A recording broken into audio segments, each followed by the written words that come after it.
Alrighty, here we are, guys. So I figured since I'm on this side of the engine, I could make a video out of it for you guys. The issue I was having was my kickstart. My kickstart wasn't engaging, so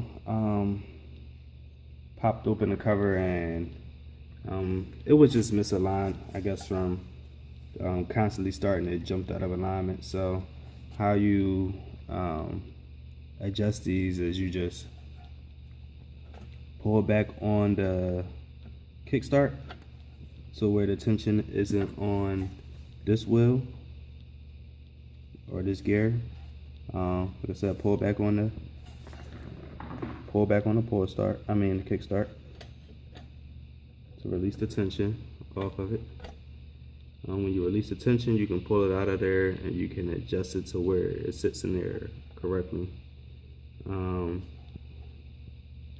The way I've adjusted it is I put the kickstart about right there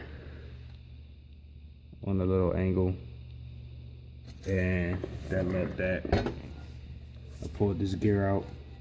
Well, I released the tension, pulled the gear out, adjusted it to that position I just showed you, and then dropped this gear back down in here, and it went all the way down. When I pulled it out, it was partially up. So now that I've adjusted it, it sits down in there. It fits down in there snugly. So now it should be able to kickstart. I guess also while I have the cover off of the engine, I can also give you some light. I can also give you some information on destricting it, because this is also the way you would destrict it. So to get the cover off, it's about 8 bolts or so. The only one that you have to pay attention to will be this top bolt here that holds the cover on. This one is different from all the other sizes. It also it's shaped different as well, so you shouldn't get it mixed up with the other ones.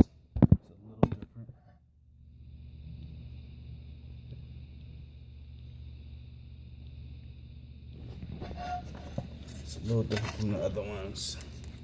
So those are the other ones. If you had them in there, you probably noticed that it was shorter than all the other ones. But just in case you didn't, it's shorter than all the others. So just make sure you keep that in mind when putting all the engine cover screws back in.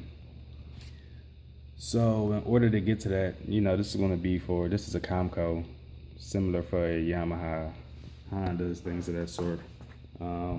Just going to take the foot guard off, and how you get that off is 3 bolts there, 3 there, another here, another here, and that will allow, and there'll be four here as well. So you release those 4 and those 8, and you should be able to get that foot guard off. Once you get the foot guard off, you take this cover off.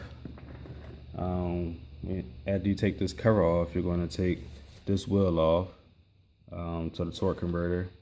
That nut holds it on right there. I think it's like a size 14. Yeah, I believe it's a size 14. And when you take it off, just make sure you hold everything in place. Make sure not to lose any washers or anything. I can't remember if it's any on there or not, but just make sure.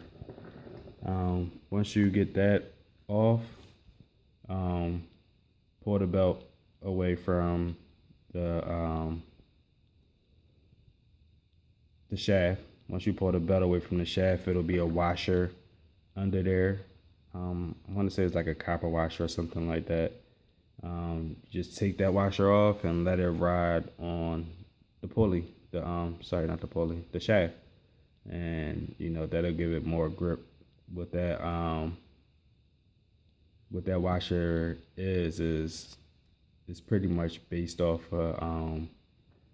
torque or revs per minute or whatever.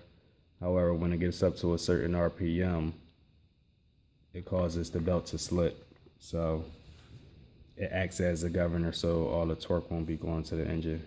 So it's, I guess you would call it a limiting washer. But you just remove that, and you know it'll give you more torque, speed, whatever you will. But that's how you destrict these engines. Well, ladies and gentlemen, that's all I have for you at this time. Like, comment, subscribe, and share. Just wanted to get that out there for you since I was taking it apart. Anyway, peace.